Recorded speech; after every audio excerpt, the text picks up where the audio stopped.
wong sing uripe genah ora pati slamet. Di bahasanya itu uripe genah ora pati slamet.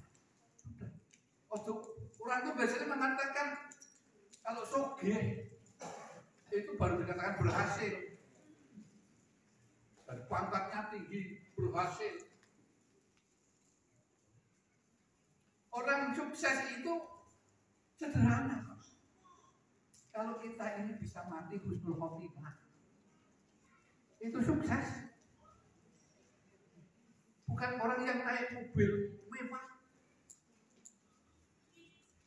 mobil Robicon yang harganya sampai 2 juta lebih ya banyak.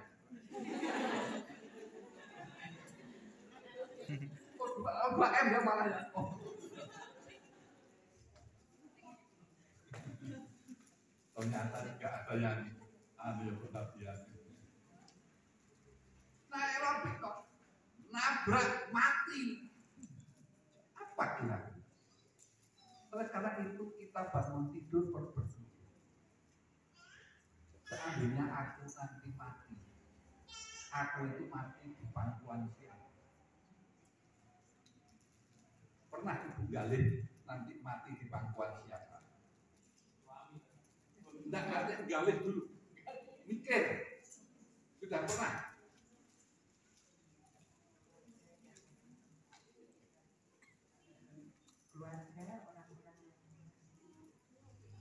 Jadi panjenengan berharap nyuwun marang Gusti Allah untuk bisa mati di pangkuan.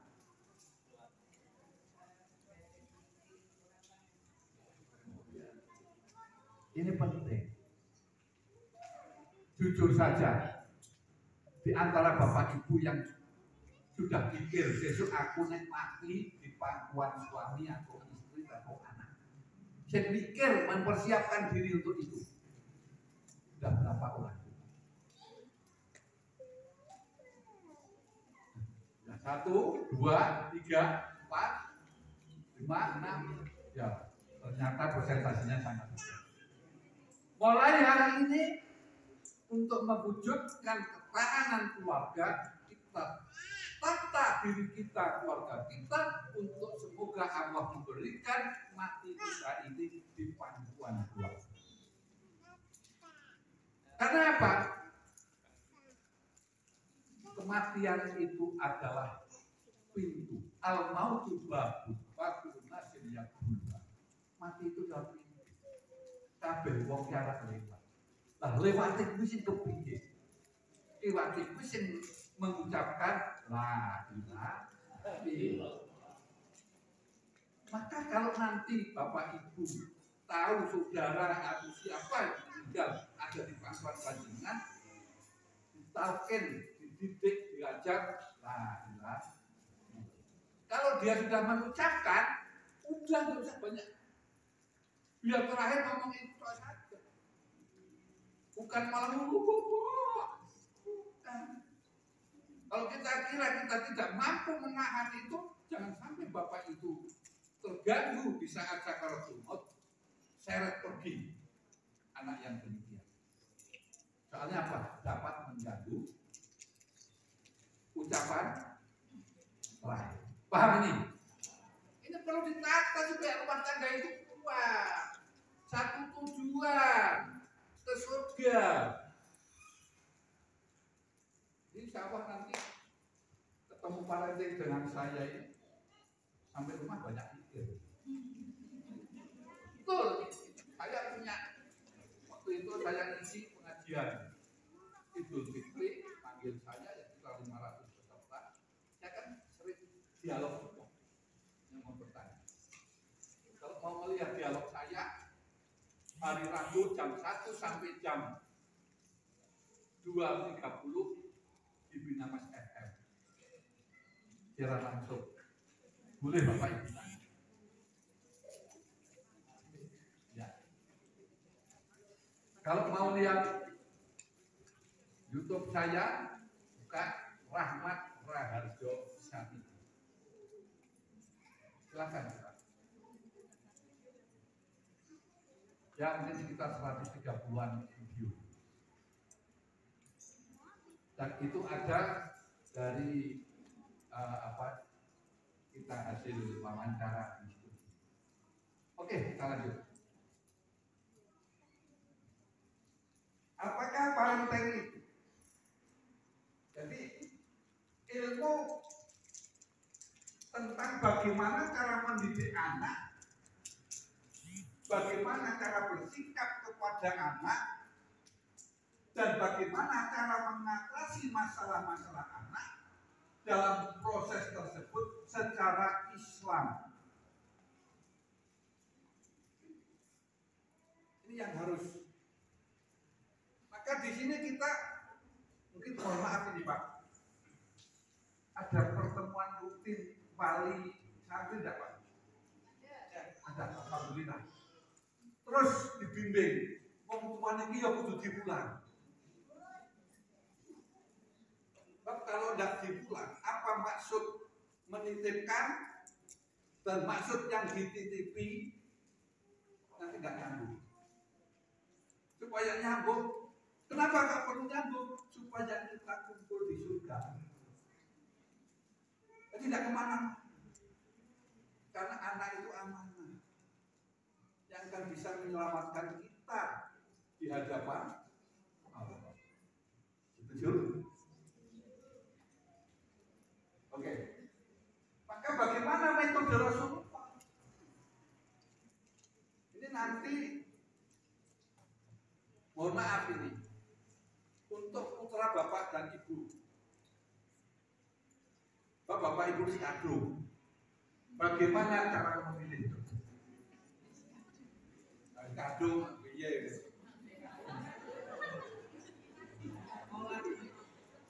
Oh, wajar lagi, monggo. Saya mau bilang begitu nanti kalau dipelototi ibu-ibu ini. Sebetulnya saya juga mau, tapi aku takut. Tapi ada orang yang tidak sudah mau masuk surga, oleh malaikat diambil lagi. Bentar, kamu tuh mau kemana? Mau ke surga. Lah kok katanya malaikat saya suruh langsung ke surga. Iya, ke sini dulu. Ya. Istrimu berapa? Satu malaikat. Oh, ya. Kenapa istrimu hanya satu? Aku takut sama istri. Oh, kalau begitu kamu masuk neraka. Karena mestinya tidak boleh takut sama istri, takutnya pada Allah. Maka istri yang solihah, kalau suaminya ini nikah lagi, lafadol. Karena apa? Nikah lebih satu itu perintah agama. Cocok betul Pak? Cocok. Ibu cocok gak? Kalau sampai tidak cocok, mohon maaf, saya ekstrim, sahabat lagi. Karena apa? Imannya berkurang pada kitab-kitab. Allah berfirman, "Fankihu ma tabalakum binasihat matma." Nikahilah wanita-wanita itu sebenarnya amal. Maka istri yang solihah bahkan akan mencari. Dan wanita yang siap dipoligami termasuk wanita ahli surga. Sekarang yang mau dicari apa? Monggo. Tapi saya tidak akan membahas ini. Kalau membahas ini nanti ditambah. Atau pernah? Ya. Saya tidak bisa mengibadah masalah. Loh benar Pak? Tapi saya coba. Bisa wadah. Asal saya malas, kesempatannya. Kan gitu. Begitu. Jadi nilai pasangan itu pertama yang kaya, yang kedua yang cantik, yang ketiga keturunannya kurang baik, yang keempat agamanya yang kuat. Kalau tiganya nggak ada, kok anaknya kursi yang bilangnya gue agama. Tapi agama itu jatuh nomor 4, Pak. Bukan nomor 1, tapi yang utama. Bisa dipahami? Maka termasuk milih presiden ya seperti memilih mantu yang paling baik, yang bisa membimbing kita ke surga. Sepakat? Sepakat? Siapa dia? Saya belum berdoa juga, amin Bapak. Oke.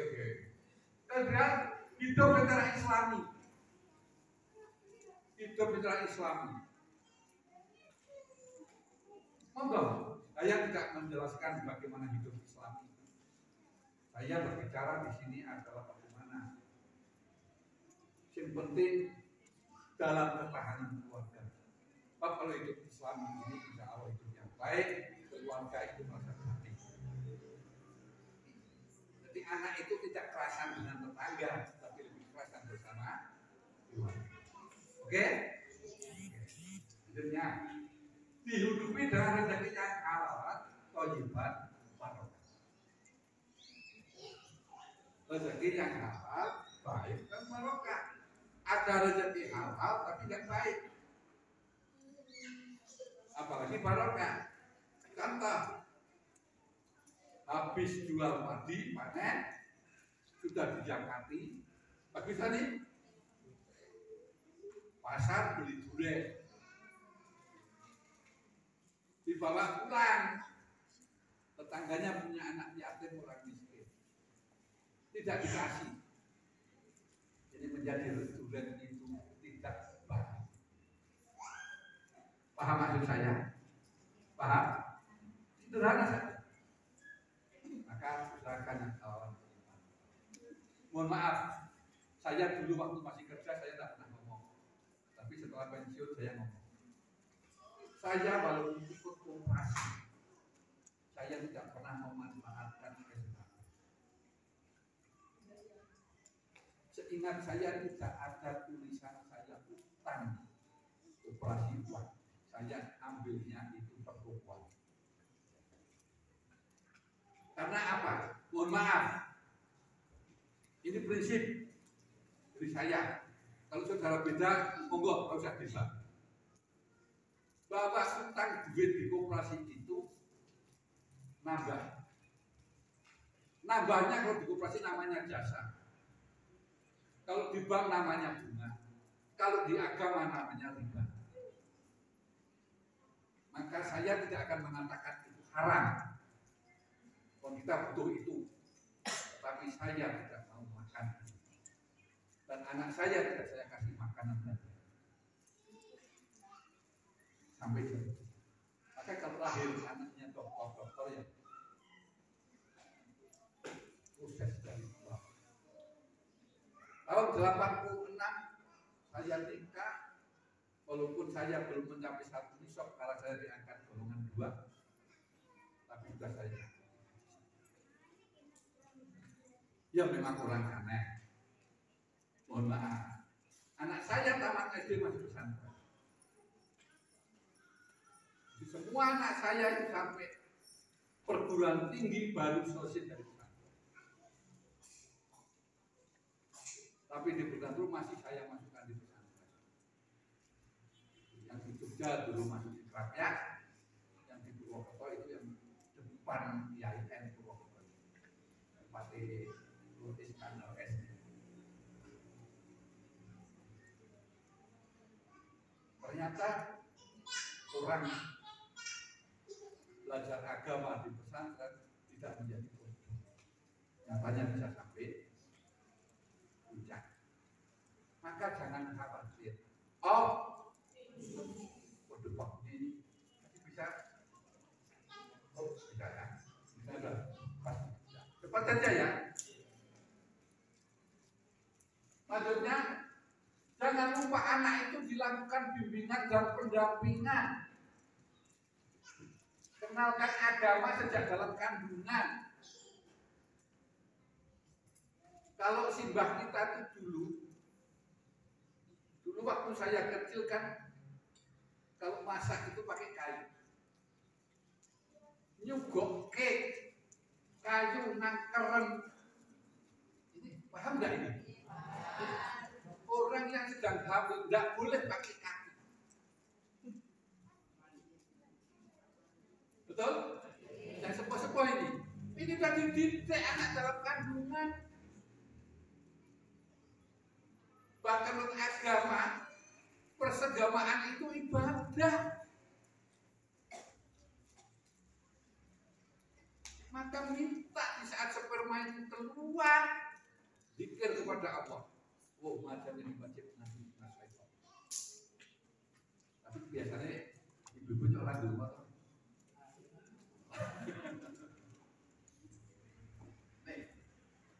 Lahir dengan keadaan dan istiqomah. Sibis ngadu biobis, tapi aku bilang tadi, ini untuk putra. Kemudian lakukan bimbingan dan pembiasaan beragama. Nek sholat bijak.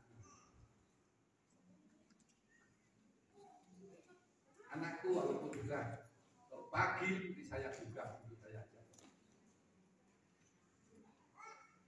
Biasakan sholat di masjid. Memang ke masjid itu adalah pekerjaan yang berat. Orang bisa datang ke hotel Sanjayamin, tapi tidak mampu datang ke masjid. Orang pagi-pagi sudah bisa pasar ke pasar pagi, tapi dia tidak bisa.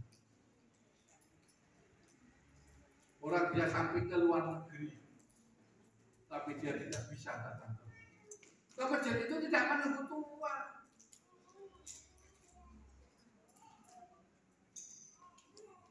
Soalnya apa? Jangan sampai kita itu datang ke masjid itu justru mengambil sop yang paling depan sendiri, alias sudah mati.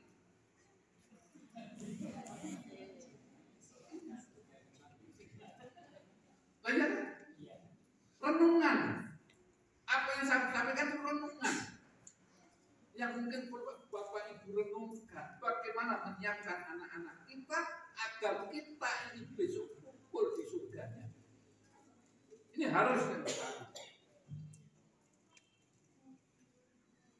Maka dari itu yang harus sadar bahwa ibadah paling pendek itu apa?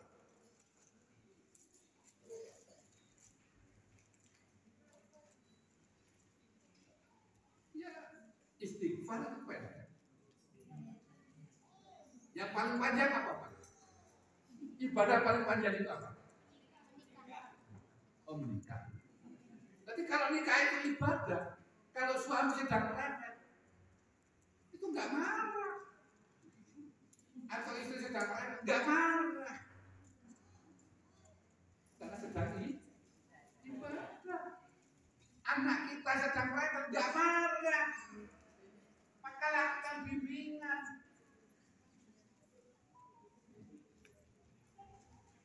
Sehingga menjadi pembiasaan benar.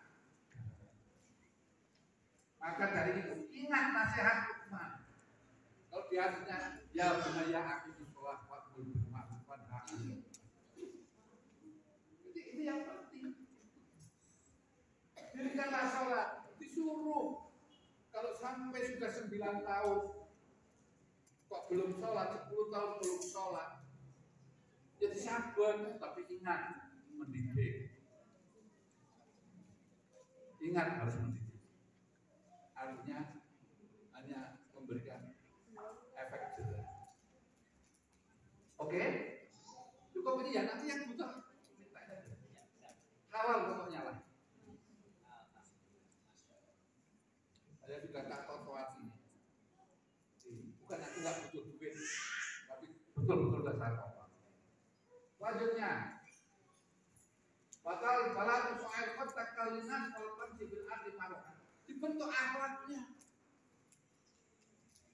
Jadi anak dididik, anak tadi nasihati. Kalau datang ke masjid, tanyakan tadi apa yang kamu lakukan. Mau berangkat dinasihati, jangan nakal sama kawan. Sama kawan yang baik, ketemu orang salaman. Dengan ibu mau berangkat salaman, dengan bapak salaman. Itu pembiasaan. Sudah semua ya? Alhamdulillah. Benar? Jangan lupa dididik anak kita itu untuk mencintai Nabi, mencintai keturunan Nabi, dan membaca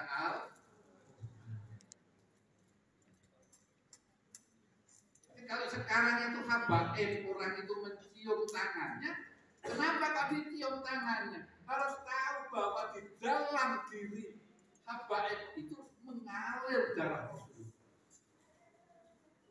Tapi orang-orang yang normatif atau ekstrim,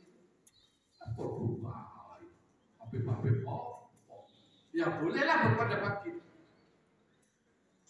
Dengan kiai mencium tangan, malah kok ortodok teman. Kenapa di dada kiai itu ada warisan Rasul? Bahkan ulama warasatul anbiya, supaya saya itu dekat dengan Rasul. Saya ketika harap itu. Ada orang setelah sholat dikira la ilaha illallah. Zikir dia menang. Tapi tidak tahu bahwa orang yang jamaah dengan dipimpin la ilaha illallah sing maunya arep bali lah sido Mbak. Itu bimbingan. Ya wong kadang sing bimbing kuwi ora ngerti hal e kok biyen Pak Kiai pulang koyo kene. Aku juga saya analisa itu bimbingan. Sehingga dengan banyaknya zikir terbentuklah akhlak kepribadian yang luar. Siapa andai kata anak kita itu terlatih betul kan subhanallah. Lanjutnya,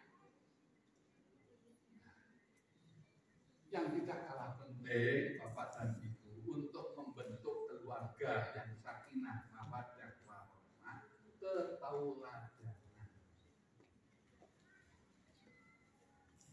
Orang tua itu untuk bisa menjadi contoh seperti tadi yang saya sampaikan, ingin seperti Bapak.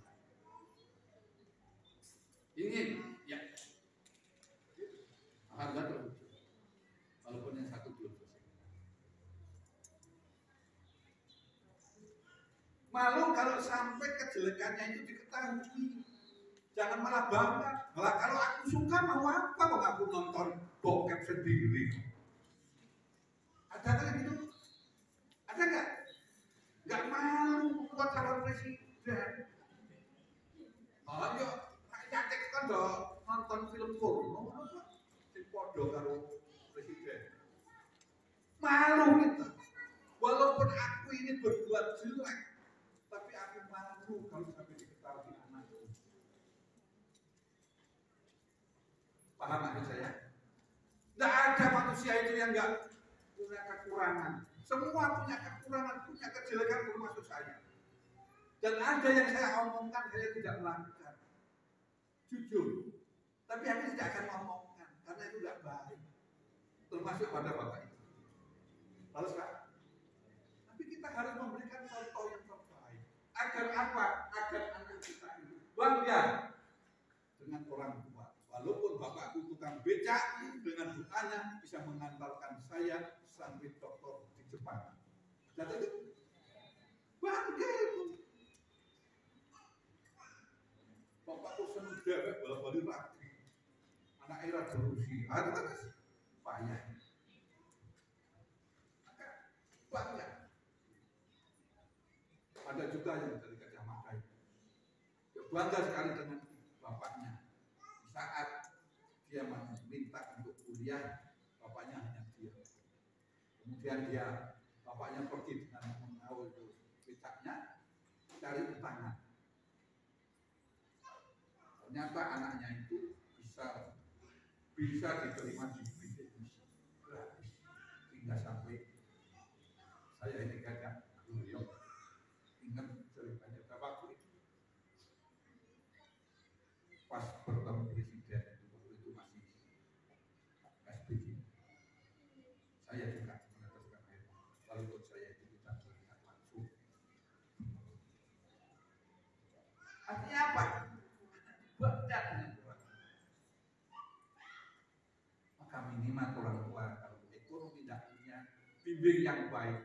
Saya doakan kamu bisa. Jadi punya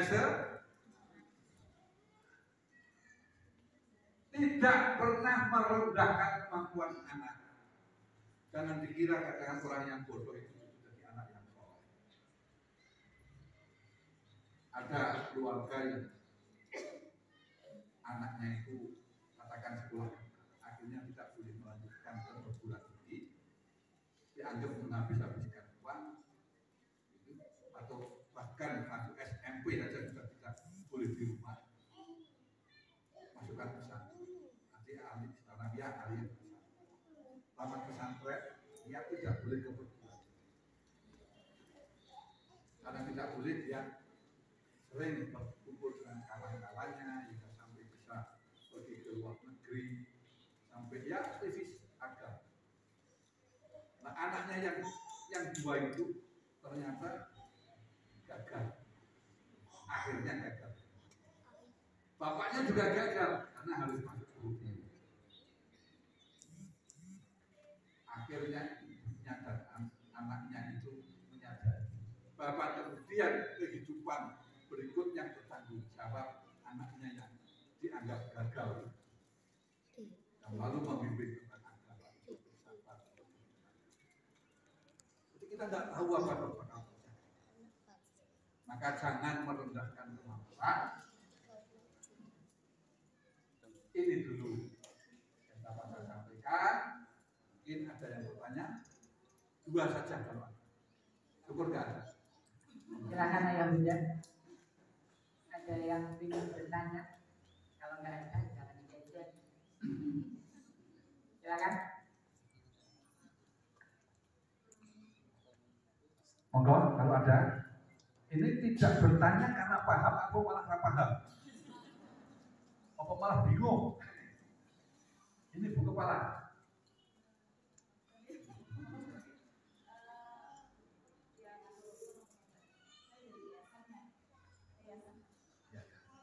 Tidak, artinya tidak bertanya sebagai peserta karena paham atau malah nggak paham atau malah bingung. Ya, jadi saya ngaji pun juga memberikan PR. Dengan pemikiran-pemikiran bagaimana kita menyiapkan anak turun kita ini adalah untuk menjadi anak-anak yang soleh kita, saudara-saudara kita juga demikian. Intinya bagaimana agar semua itu nanti kita bisa dikumpulkan ke surga Allah bersama. Mudah-mudahan pertemuan yang sangat singkat ini memberikan motivasi tersendiri untuk kita dalam rangka menyiapkan generasi penerus kita, generasi yang berkualitas. Nah, jangan kondisi sekarang di mana Indonesia ini rankingnya itu tingkat dunia itu memprihatinkan. Gajah Mada yang begitu hebat itu ranking 135. Waktu saya kuliah Gajah Mada itu banyak sekali mahasiswa dari luar negeri. Sekarang langka karena dianggap Indonesia bukan. Maka mari kita mulai, alhamdulillah dengan yayasan yang sangat concern terhadap agama, mudah-mudahan nanti akan lahir anak-anak bangsa yang berkualitas di sisi masyarakat. Demikian Bapak dan Ibu sekalian apa yang dapat saya sampaikan. Barangkali ada tutur kata yang kurang berkenan, mohon maaf sekali. Tidak ada maksud satu penting kolang kaling saya mau merendahkan ini. Tapi ini hanya sebagai bukan. Mudah-mudahan apa yang saya sampaikan bisa bermanfaat untuk kita semua, untuk masa depan anak turun kita, untuk masa depan Indonesia dalam rangka mewujudkan baldatun thayyibatun walaupun amin ya rabbal alamin. Mudah-mudahan bukan kesadaran kita pentingnya kita memilih pemimpin yang takwa kepada Allah. Maka pesan sebarkan, pilih presiden yang paling takwa. Saya tidak akan menunjuk orangnya, tidak apik. Tapi ini presiden takwa kepada Allah, insya Allah akan membawa kemaslahatan untuk kita. Sekian aku kalam minkum. Allahumma muwafiq ila aqwamit thoriq. Wassalamualaikum warahmatullahi wabarakatuh.